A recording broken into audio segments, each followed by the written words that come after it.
Super Mario Sunshine is one of the two most important games from my early moments of childhood. It is a game I can always pick up and beat in one sitting with little to no complaints, and is still one of my favourite platforming games and probably my favourite Mario game ever.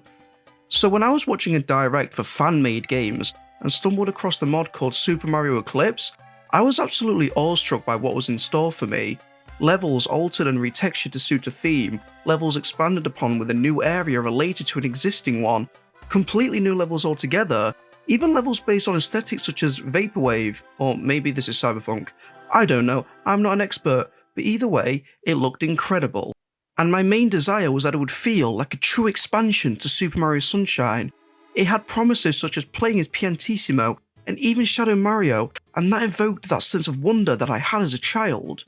In the demo that you can download, there are 6-ish levels to play. The first I explored was a redux of Delfino Plaza based off of the E3 showcase.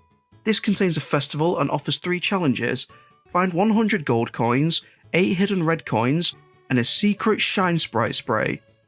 Admittedly, I was nervous about the 100 golden coins, but they're not too mischievously placed.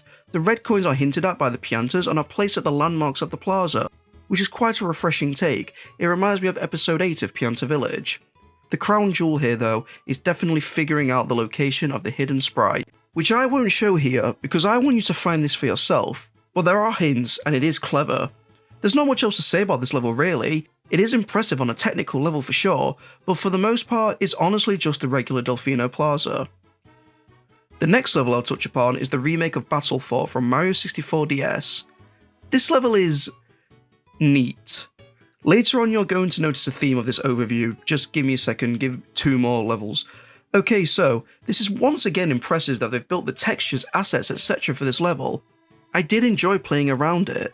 The blue coin obtained by a Cataquack was fun. It was nice to go through this level in Sunshine gameplay, but that's it really. So how about we get to the original level that they made? Lancia Freda Peaks, I probably mispronounced that. This is a snow and ice themed level, new to Super Mario Eclipse, and it's pretty cool. Get it? Ha.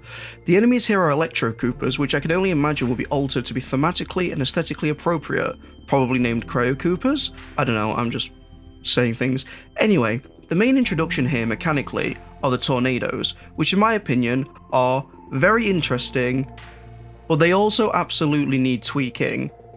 This may be a personal thing, but when you're over them, the lack of shadow makes it hard to tell where in the tornado you are, especially when they move alongside you. Maybe they could have a higher opacity or thicker lines to make it more visible. Adjusting height is also slightly awkward, but I don't know how this will be fixed in Sunshine's physics. To be fair, ground pounding to lower your height is quite intuitive, so I think as long as it gives you an obvious sign as to your placement relative to the tornado, then this mechanic works fine. Oh, but another thing is, using your FUD out of a tornado, I think it depends whether you enter whilst already hovering, but I'm unsure what allows a hover after and what doesn't, and it can make traversing multiple of these a challenge. Which brings me to my next point.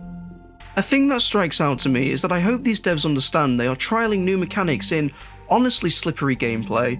For all I know this level may come later in the final game, but I have to state that when you're creating these new mechanics, they will be janky, so you have to adjust accordingly in terms of like, how much a player is willing to tolerate the punishment for failure. Falling all the way down after trying to grasp how the stiff movement in a tornado works can be a bit of a nightmare.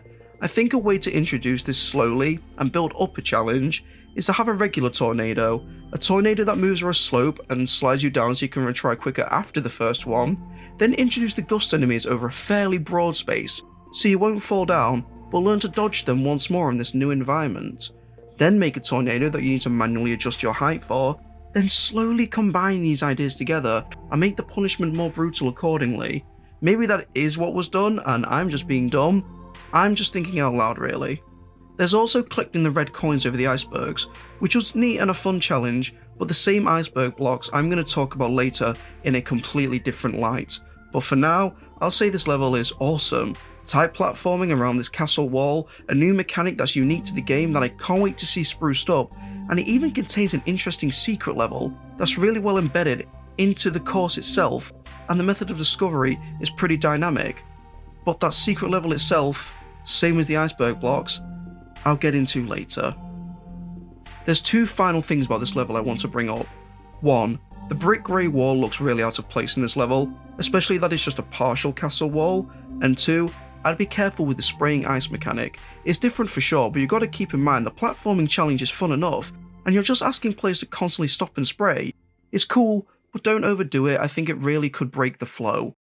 And I suppose this is just me being nitpicky. I'm not sure where in a tropical isle this is meant to be. Probably an iceberg off the coast? I don't know. I just make sure it's clarified in the final release. So, next up we have Space World Isle Delfino. And this is when we go back to Battle Fort, where I said there's going to be a repeated theme. Here it is.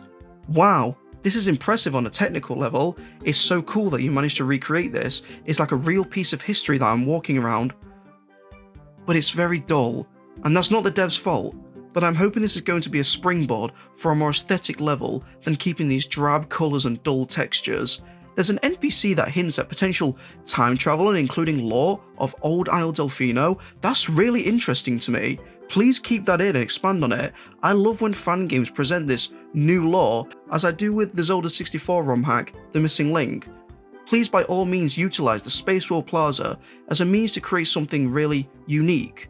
I want to interact with this old enemy, I want to explore a piece of history, but there is nothing stopping you except for your commitment to keeping it exactly the same from making this a lot more vibrant.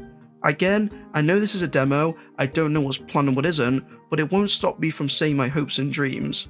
Honestly, my biggest disappointment, which ironically doubles as my greatest compliment, is that there are levels in the trailer I wish I could play.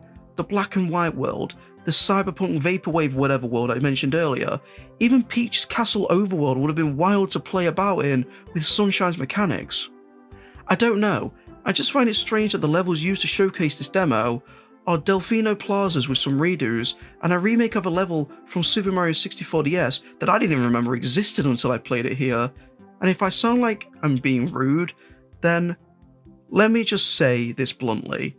What's being made here is absolutely phenomenal. The people who worked on this are insanely talented and are legends in my eyes. The reason I said this complaint doubles as my greatest compliment is because I had so much fun messing around with what I played that I just want more. I know this will feel like a true expansion to Super Mario Sunshine, and it'll feel like a lost piece of media, reborn.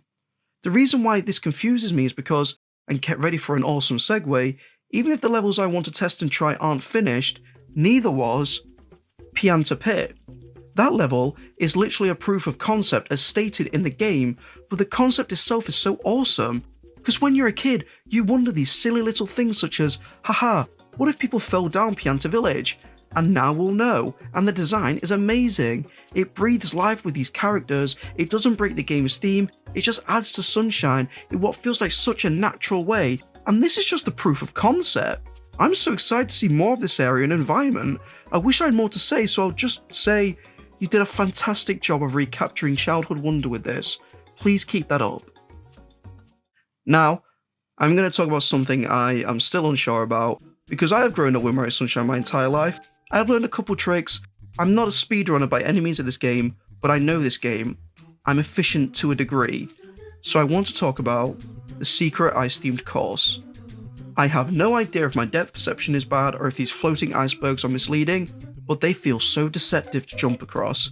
I noticed at a later point that my momentum or position shifted completely whilst trying to jump off one, and here's the thing. I know you can't change Sunshine's physics, or maybe you can, I'm not the one who made the mod, but I would suggest ensuring your levels are built around it. To stop this strange change, I believe if the iceberg stopped mid-rotation for even a quarter of a second, it's a window to not be screwed over by this jank. I'd also make sure the corners and slopes of these icebergs are properly defined. It felt like a step near the edge was the slope. Maybe I'm alone on this and just playing poorly, but I feel like I need to say this because traversing these two spinning iceberg circles was a nightmare. But other than that, a unique aesthetic take on a secret stage is absolutely welcoming. It looks very enchanting and just pretty. I just think the platforms need better designation. And that's all the stage is. There were some bugs I came across that I'll briefly showcase if need be. Nothing too bad really. The weirdest one though was a reset to Delfino Airstrip when I got a game over. I decided to not explore this, but I couldn't replicate it, so I don't know how to report on that further. The The worst offending bug in my opinion was the shine counter messing up, but I won't scrutinise that because this mod is absolutely magical already, and if it seems like all I did was complain, then I apologise again. I just want to help in any way I can for such an amazing project to realise its absolute potential, so I will explicitly state, I am so excited to see this in completion and explore what the team has to offer. Playing as Shadow Mario excites me and is a literal dream come true.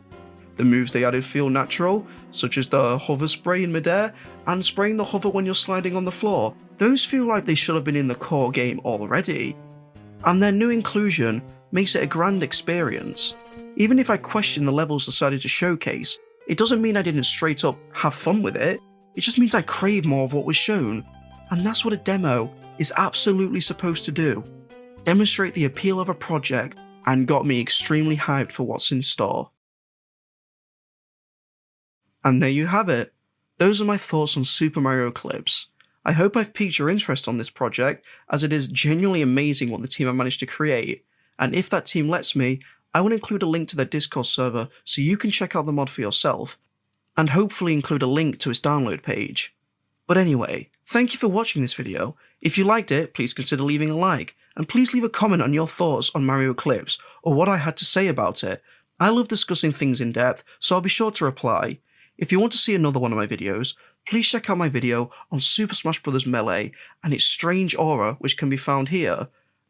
And there will be a link to my second channel, where I have uploaded the stream of me playing Super Mario Eclipse, so you can watch my experience throughout it.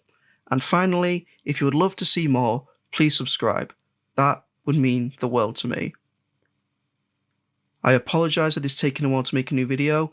I've been extremely ill during October and focused on university work in November, but I'm hoping to get back into the swing of things shortly. So thank you once more, and I'll be sure to see you next time.